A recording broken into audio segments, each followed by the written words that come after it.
Ahoy there, mates. Welcome aboard the VHS Pirate Ship. I'm Captain Adam, and welcome to the show and tell that treats you well. It's Captain Adam's Show and Tell.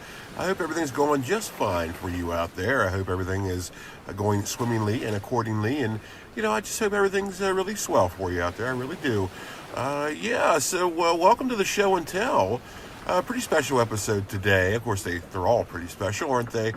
Today, I'm not going to be discussing parts of my VHS collection that have to do with a singular VHS distributor or home video distributor, or I'm not going to be talking about a certain kind of case design. Today I'm going to be talking about an actor, a specific actor, with Micheal J. Fox. I think he's everybody's favorite. He really walked his way right into our hearts ever since that one episode of Night Court he was on. And, it's been downhill ever since, rip-roaring for him. Just been a part of many, many fine films. Definitely a cornerstone of our popular culture, most certainly with 80s popular culture. You really can't beat Micheal J. Fox. What a guy. And the reason why I'm discussing him today and the Micheal J. Fox movies I have in my VHS collection is because on the last Show and Tell, which I hope you called it, was about my Betamax collection. And within that collection, I had, you can see right there, Bright Lights, Big City, a Micheal J. Fox film I had never heard of, and I was pretty much fascinated with it, and I decided, hey, I should dedicate an entire show to Micheal J. Fox and show off my Micheal J. Fox VHS tapes. I think that'll be a pretty good time, and we're going to find out because that's what we're doing today. Yes, it's Micheal J. Fox tapes, Micheal J. Fox movies, and the VHS in my collection, with the exception of the one Betamax, because even though I showed it in the last Show and Tell, I'm going to be showing it again because it's just important, because it is a Micheal J. Fox film I have in my video library. As you can see, I don't have too many of them. There's enough. But, I just really wanted to showcase Micheal J. Fox, the Micheal J. Fox VHS I have in my collection. And that's going to be a thing in the future here on the Show and Tell. I will be doing certain episodes that deal with movies I have that feature a specific actor. I think that's going to be a good time. So, in the future, we're going to do Steve Martin, Chevy Chase, Robert De Niro, stuff like that. And, of course, Robin Williams and just, a whole bunch of good stuff ahead here on the Show and Tell. And I certainly appreciate you tuning in today. Hopefully, you're going to have a good time. So before we start here, how's everything going for you out there? Is everything going okay for you? Are you feeling good? Are you ready for 2025? And you're just ready to make things happen? Because we're fresh into 2025 here. And I know if you watch this video in the future when it's no longer 2025, it might be a little irrelevant, but I want you to know this: you always keep your hopes and dreams alive, and you always press on, and certainly always just keep going and try to stay motivated to hit your goals this year or any year, depending on when you're watching this, because it will happen. But you got to keep going. You got to focus. You got to do it, and you got to press, and pray, and that's what's going to get it done for you. Definitely stay on top of things, stay focused, and keep the faith. Always look onwards and upwards. Go with God and look to Jesus Christ, and everything is going to be all right. So please keep going out there, and we're going to keep going here, and we're going to get started showing off some Micheal J. Fox movies in my VHS collection / beta collection. Let's go. Well, not so fast. Before we begin, I got to set something straight here. A couple Show and Tells ago, I did a shout out for the YouTube channel that I mistakenly called Joshua Young. It's really Joshua Cook, and he typically comments on these videos, so you can look the link for his channel there. He does a lot of VHS openings, just a lot of VHS stuff. If you're into the VHS culture, you'll certainly appreciate his channel. So, Joshua Cook, sorry, buddy, I got your name wrong last time. It's because I know somebody named Josh Cook, and Josh Young. So every time I try to give you a shout out, Joshua Cook, I always end up calling you Josh Young, and that is not correct. So yes, Joshua Cook. Look for his link in the comments. He hopefully comments there. I'm not taking you for granted, buddy. I really appreciate all your support, and hopefully you comment on this. So again, sorry for the mix-up. And speaking of shout-outs, I think one is due here for the record label Crucial Blast Records. Very, very interesting record label. You're not going to find the stuff he carries anywhere else, that's for sure. He does all kinds of stuff, lots of noisecore, lots of soundscapes, just avant-garde, weird, bizarre, underground metal, you name it. If you're into the underground metal scene or just avant-garde music in general, definitely check out Crucial Blast Records online. All you got to do is just Google Crucial Blast Records, and it'll take you right to it. Certainly check that out. It's just a great company, and I'm really glad they exist. They just do a lot of very, very interesting stuff. Interesting, I'm using it very, very lightly because that really doesn't describe it. He just encompasses all kinds of just bizarre, fascinating, just weird stuff that if you're into that sort of thing, you're really going to dig it. Trust me. So check it out, Crucial Blast Records. So yeah, that being said, let's move on to some Michael J. Fox tapes. Let's go. Well, let's start with the most obvious ones, and by that I'm not trying to downplay these films at all. It's just when you talk about Michael J. Fox, you almost have to talk about Back to the Future. I think it's a law, and it's illegal not to include Back to the Future in any kind of conversation about Michael J. Fox films. Back to the Future, what can you say about this film? This tape here belonged to someone named Barry. Barry, if you're watching, I have your tape, buddy. I found it at a thrift store. Thanks. What's curious about Back to the Future, this particular distribution, it's a 96 MCA Universal Home Video distribution, and Back to the Future was one of those films they just would release, pretty much every other year. With basically the same kind of packaging because it's such a popular film. Back to the Future Part 2 is a 1990 distribution, and they basically did the same thing. And I know I said 96 for Back to the Future, but that was really a 94. But there probably was a 96. Whoops. Because they just would release these films, like I said, every other year almost, because they were just so popular. Here's Back to the Future Part 3. What does that say? Is that 96? That's a 96 distribution. So where are you at on Back to the Future Part 3? In my mind, there really hasn't been any other film that's as polarizing as Back to the Future Part 3 because, most people love it and other people just think it's the worst of the trilogy. I love it. I think it's quite different. I think they definitely went with a more interesting direction. Because really, where do you go, from the second one? The second one, of course, is a masterpiece. I've never seen a sequel like that before, and how they added stuff from the first movie. It's just the way they did it was very unique at the time, and it seemingly like what was the one Avengers movie? Was it Endgame? That sort of like took a page out of that playbook by like going back to the other movies and kind of interacting with them. So that was pretty interesting. Very, very interesting stuff. This Back to the Future trilogy was not acquired as a box set. I'm not even sure if they had one. They might have. If they didn't, they certainly missed the opportunity there. But these were all acquired singularly. And Back to the Future, the first movie, I had originally taped it off of HBO when I was like 7. And I remember this. I even tried to make a label for the tape spine. But I left out so it was just Back to Future. But hey, I was 7, so yeah, Back to Future, great movie. What can you really say about it? Like I mentioned in the last show and tell, Back to the Future is considered a 80s movie, even though it takes place primarily in the 50s. And I should say that if you have a VHS collection, I think it's mandatory to have these films in that collection. You have to have these because really, why wouldn't you? Everybody has these films. They're not that common to find in thrift stores as you might think, even though they're very common movies. But yeah, I've really only run across just a very less than a handful of them. And this Back to the Future Part 3 is rather interesting because, yes, it is a North American release, but not a U.S. release, as we're getting ready to see here, all the suspense. This is a Canadian release. Yeah, Universal Studios Home Video Canada. There really isn't anything different about it. There might be a different preview. But look at that label there. Did you see that? Like how it had like that, let me show it again to you. How it has like this, almost like a security print on it. Because if you know the legend, with Steven Spielberg and of course MCA Home Video, Universal Home Video, they were all just absolutely bonkers paranoid about video piracy. And of course this the best example of that is E.T. where Steven Spielberg did not want it released on home video like right away. In fact, it wasn't released on home video until '89 because he was just so scared of it being pirated.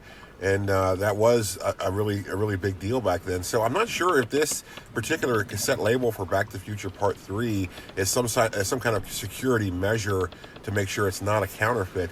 I'm not entirely sure. I haven't seen it before. I've never seen that before on a cassette label. So that's pretty interesting stuff. So yeah, Back to the Future trilogy. If you're talking about Michael J. Fox, you absolutely are required by law to talk about Back to the Future.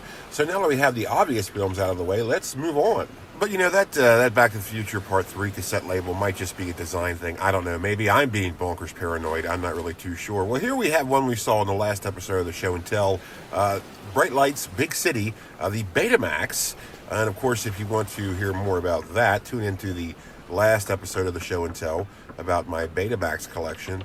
And as I mentioned in that episode, a lot of the distributors just would eventually just start using the template for the VHS sleeve for the Betamax releases. And of course, Betamax, the tape is smaller than VHS, so they really had to work out some logistics there by just adding a bit more like cardboard filler on the inside of the sleeve. So, I mean, that might have been a silly idea, but they just wanted to save some money with packaging.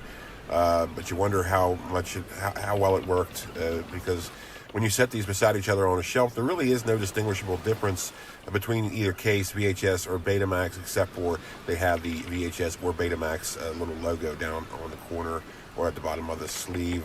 But yeah, Bright Lights, Big City, as I mentioned in the last Show and Tell, I have not seen this film, didn't even know it existed. I am going to have to look this up on some other format to watch it because I do not have a Betamax player.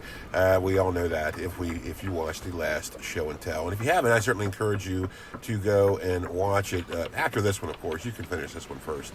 So yeah, and I appreciate you watching, by the way. So since I already talked about this one in the last episode, I really just wanted to include it in this episode because it is a Michael J. Fox tape.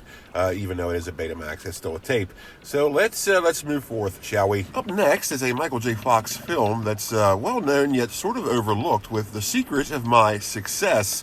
Yeah, this is a fine film. Not really talked about as much as it should be. This not only stars Michael J. Fox, but also stars Margaret Whitten. Of course, she's most famous for being in the Major League and Major League 2. And she was also in an episode of Miami Vice. Of course, she's done plenty more than just that, but she is best known for her roles in the Major League films, at least the first two. Of course, unfortunately, she passed away in 2016. This is a 1991 distribution MCA home video. And they have that weird little security thing on this label, too. I don't know if that's really what it is. Again, I really don't know. I've just never seen it before. It just looks like that's what it is. Like because it's sort of like holographic, almost like a license, a driver's license or an ID. So it just looks like some kind of security measure. So yeah, I don't really know what's going on there, but maybe I'll find out one day. But it is not today. I'll tell you that much. So yeah, Secret of My Success, not a bad movie. Certainly, it came out in '87. And I would say that's, well, I wouldn't say it's really the pinnacle of the Michael J. Fox popularity, but it certainly was, like sort of right in the middle of it because, we had the Back to the Future in '85, then we had Teen Wolf, then, of course, Family Ties. I mean, Michael J. Fox was really everywhere, not to mention basically on the cover of every Tiger Beat magazine. So, yeah, Michael J. Fox, he was everywhere. I mean, the '80s belonged to Michael J. Fox, you probably could say safely. And and this is a good example of that. And speaking of Teen Wolf, oddly enough, I don't have Teen Wolf in my VHS collection. I had a Paramount home video distribution. It could have been the first one of Teen Wolf because it was in that gold collection they had. And if you've seen it, you know what I'm talking about. But I did have it, but I sold it recently at one of my VHS expos, which if you don't know what that is, I do these little, it's almost like a trade show, really, like a consumer expo where I just have a bunch of vendors come in selling tapes and DVDs, Laserdisc, and records, and all kinds of physical media, and just all kinds of fun stuff.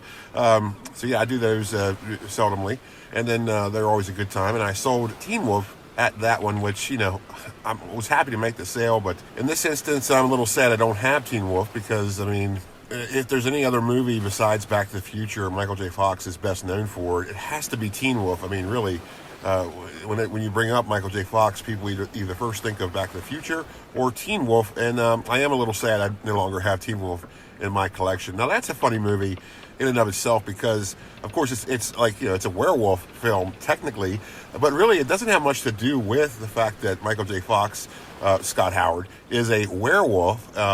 It's more of a basketball movie, really. So that's interesting enough. A werewolf basketball movie, or rather a basketball werewolf movie, I guess you could say. But yeah, Teen Wolf don't have Teen Wolf, so don't expect to see Teen Wolf in this episode of the show and tell. I am sorry. I do have Secret of My Success, and I do have others, and let's move on. How about a Michael J. Fox film that you probably don't know anything about with High School USA?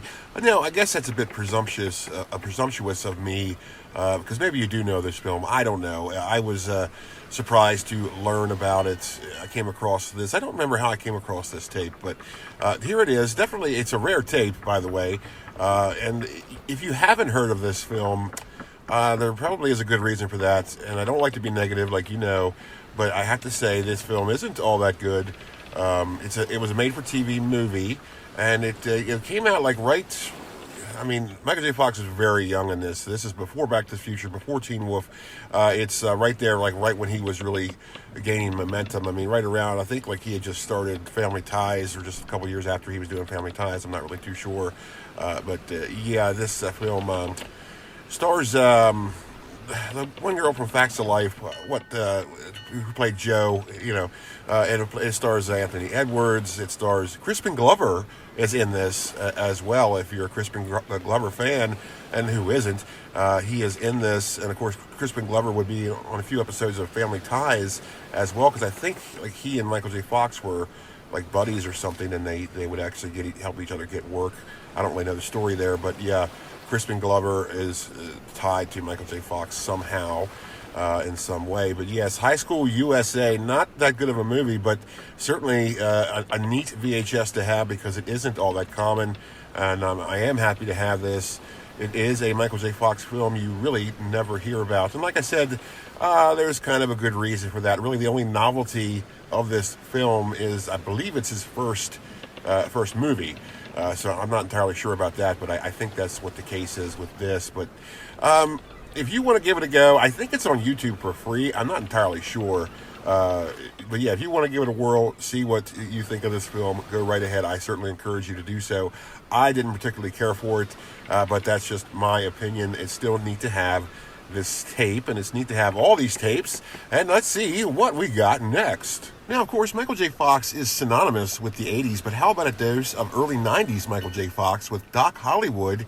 Doc Hollywood kind of becoming the new Jerry Maguire as far as commonly found VHS in thrift stores, because somehow I have two of these. I'm not sure how that happened, but I found three of these in the same store on the same day before, and I constantly run into them. If a store has a VHS selection, they're going to have Doc Hollywood, I guarantee you. And what are your thoughts on this movie? I enjoyed it. I get a kick out of it. It's a pretty fun time. Of course, Woody Harrelson's in it, and it's a pretty fun time, pretty decent film. It is strange that it is so commonly found, at least in the regions that I frequent and the haunts that I go to. I do find this movie a lot. So let me ask you, now it's time for audience participation. What is it in your region? What is the most commonly found VHS tape in thrift stores, if thrift stores still even carry VHS in your area? Let me know in the comments below. I'd be very interested, because for me it's Doc Hollywood, and it's usually some kind of bass fishing tape. So yeah, a lot of commonly found stuff. It used to be like Jurassic Park and Batman Returns, and I found many copies of Terminator 2, and of course there's always the famous Jerry Maguire, and for some reason Next of Kin, the Patrick Swayze film, that one was pretty common there for a while, for me at least, so that's pretty interesting. But yes, hey, let's see what we got next. Michael J. Fox is best known for his live acting performances, but he also did a number of voiceover roles. And of course, here's the best example with Stuart Little. Well, maybe Homeward Bound's the best example. I'm not entirely sure. What do you think? You think Stuart Little's a better example of his voiceover work? or is Homeward Bound, just in level of the popularity of the films. But he also did a number of other things. One of them was, I think it was the Atlantis movie, the Disney movie. Yeah, I'm not too sure. This one here, ex-rental Blockbuster copy. Now, I got this, not because I wanted to see it, because I had already seen it, but I got this particular distribution because it's in a slip sleeve. And why is that interesting? Well, I'll tell you. I first came across this movie in what we all know is the clamshell distribution, which I thought was the only distribution of this film. But come to find out, they also released it in the normal cardboard slip sleeve for some reason, because, I mean, family movies, kids movies always come in clamshells, kids clamshells, as I call them, because they all use the same model of molding for the clamshell. But they also released it in a slip sleeve, which I thought was strange. So when I came across the slip sleeve version, I felt very compelled to buy it. They did this with a number of other family movies slash kids movies. I came across the Sandlot. I have both versions of those, the clamshell and the slip sleeve versions. And they also did it for Jingle All the Way. And they probably did it for a number of other family movies, but I'm not sure. I just think that's interesting that they would just re-release something so soon after its initial home video release. Just seems kind of like a waste of money to me. But hey, oh well, it's not my money. They can spend it however they choose. And of course, Stuart Little wouldn't be the only movie in the Stuart Little saga. They would go on to have multiple sequels, including this one, of course, Stuart Little 2, where Michael J. Fox provided the voice of Stuart in this one as well. And I think he did it in the third one as well. I know he also was the voice in the Homeward Bound sequels. He reprised his roles in those as well. So, yeah, Michael J. Fox did plenty of voiceover roles. Certainly adds to his filmography repertoire. Stuart Little 2, haven't seen this. As you saw the price tag there. Let me show it again. Yeah, over $10 for this. That is not what I paid for it. I think I paid 50 cents for this. Yeah, it's always interesting.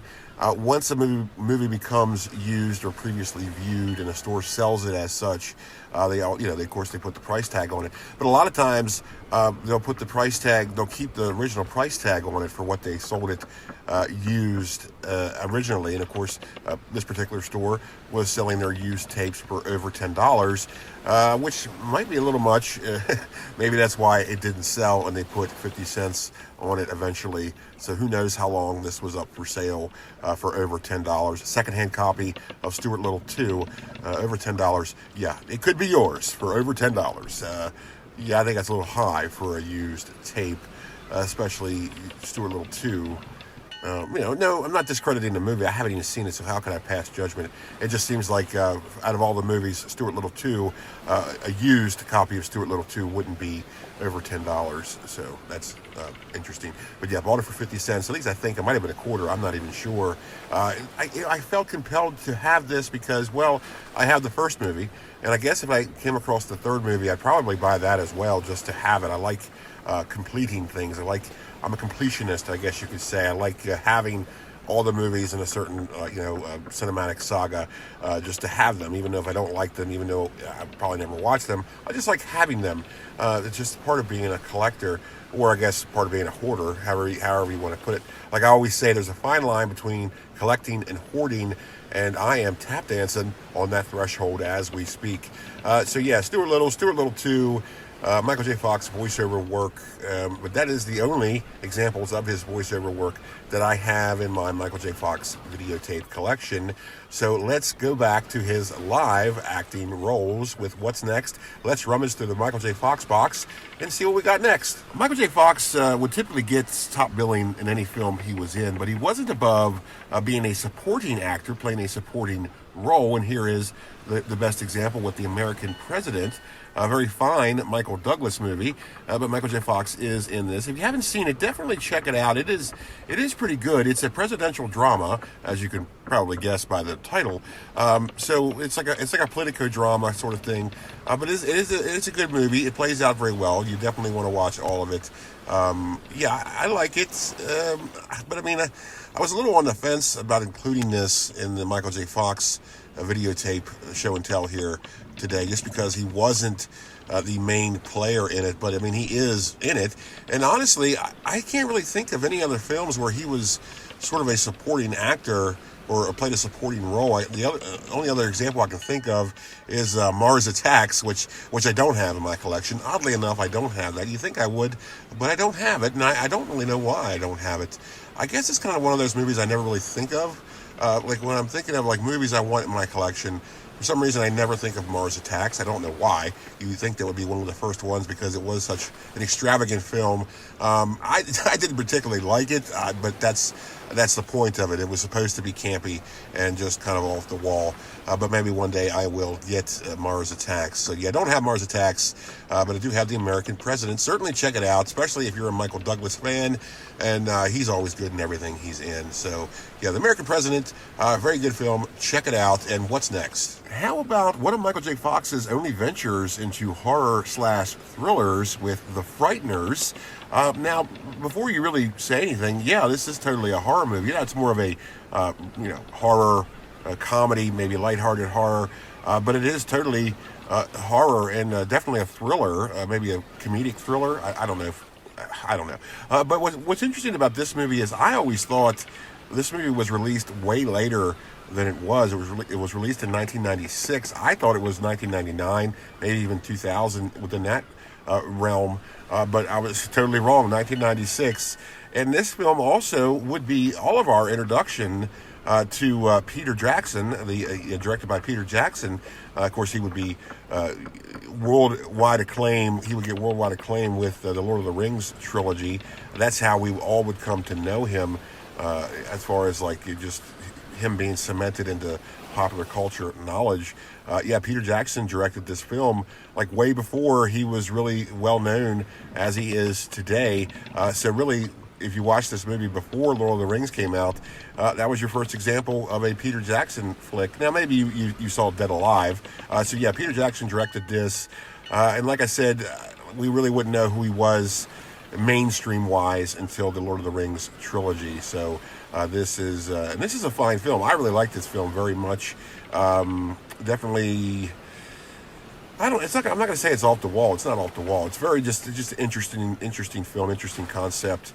It's, I don't know, it's not like a ghost busting movie. I mean, I guess it kind of is. They're sort of like spook hunters, I guess you could say, or he is, Michael J. Fox is. But well, I guess he's not even really that in this film. He's sort of like a con artist. If you haven't seen it, you definitely gotta watch it. It's just it's a very, very interesting concept. If you haven't seen this movie, first of all, I don't know why you haven't seen this movie, but definitely correct that immediately, because you should watch this film. Very, very well done. Of course, Jake Busey's in this, Gary Busey's son. If you certainly realize that Jake Busey is Gary Busey's son just by looking at him. So yeah, he's in this. And of course, the great Jeffrey Combs is in this. What can you say about Jeffrey Combs, man? I'm a big fan of his, of course, from Reanimator fame, and he is in this as well. Certainly, this film, I think, would definitely be his biggest dive into like mainstream cinema. Because usually he kind of doesn't do like big movies like this. His filmography is very extensive, but usually it's not big budget films like this, I should say. And of course, he was in Star Trek: The Next Generation, or was it Voyager, or was it Deep Space Nine? I can't remember. I always sort of get those shows a little bit mixed up, especially as the seasons went on. They kind of sort of run together, and that is the purpose, I guess, because they did all kind of cross over at one point. So yeah, definitely a fine Jeffrey Combs film, definitely an awesome Michael J. Fox film, and certainly a great Peter Jackson film. Well, I certainly wanted to end strong today. That's why I saved The Frighteners for last, because this brings us to the end of our little show and tell here today on the VHS Pirate Ship. Now, there are a number of Michael J. Fox films I don't have yet on VHS. I don't have Poison Ivy. If you're not familiar with that film, that's also one of his first films, summer camp movie. And it's interesting. I always thought Michael J. Fox was in Meatballs, or at least one of the Meatballs for some reason. But then it just turns out I was just thinking of Poison Ivy, which is like, it's kind of the same sort of movie, summer camp movie. But I think Poison Ivy is definitely way less vulgar, if it's even vulgar at all, than Meatballs. So yeah, I don't have Poison Ivy. Like I said, I don't have Teen Wolf. I did have Teen Wolf, but I sold it. at the expo. And speaking of that, let me bring that up again. Yeah, I have one coming up this year, April 13th, in Hagerstown, Maryland. Get on the Captain Adams VHS Pirate Ship Facebook page under events to check out more details on that. If you're definitely on the East Coast of the United States, definitely come check it out. It's a good tape convention, good place to buy some tapes and some physical media in general. It's Tapescape, the VHS and vinyl convention. It's going to be a good time, April 13th. Yes, check out Captain Adams VHS Pirate Ship on Facebook for more information on that. And I'm trying to think, I don't have any of the Homeward Bound movies. Sorry if you're disappointed for not seeing the Homeward Bound movies in my collection here, because I don't have everything. Of course, the point of these show and tell videos is just to show you and tell you about what I have in my collections. That's not the end all be all of what exists. There are plenty of things that exist, and Michael J. Fox, his work outside of movies, very fine as well. If you haven't seen the episodes of Scrubs that he's in, he was in a couple episodes of Scrubs. He played a recurring character. If you haven't seen those, even if you're not a fan of that show, you should watch those episodes because they are phenomenal, and it really is all because of Michael J. Fox. He is tremendous in those episodes. So definitely check out the Scrubs episodes with Michael J. Fox in it. And if you haven't seen what I mentioned at the beginning of this video, the Night Court episode that features Michael J. Fox, a very young Michael J. Fox, definitely check that out as well. That's a very good episode, very touching episode, very interesting episode of Night Court. Of course, one of my favorite television shows of all time. And we will certainly discuss Night Court at length some other time here on the VHS Pirate Ship, because I am a big fan of Night Court, and I am a big fan of Michael J. Fox, as you can clearly tell by today's video. And I certainly appreciate you watching today. Thank you for joining me here on the VHS Pirate Ship for Captain Adams Show and Tell. I want you to do well and be well. I want you to stay positive, look onward and upward, keep the faith, go with God, and trust in Jesus Christ, and everything is going to be all right. And be kind, be generous, be brave, and take care out there. And I'll see you next time, only on Captain Adams VHS Pirate Ship. Goodbye, and God bless.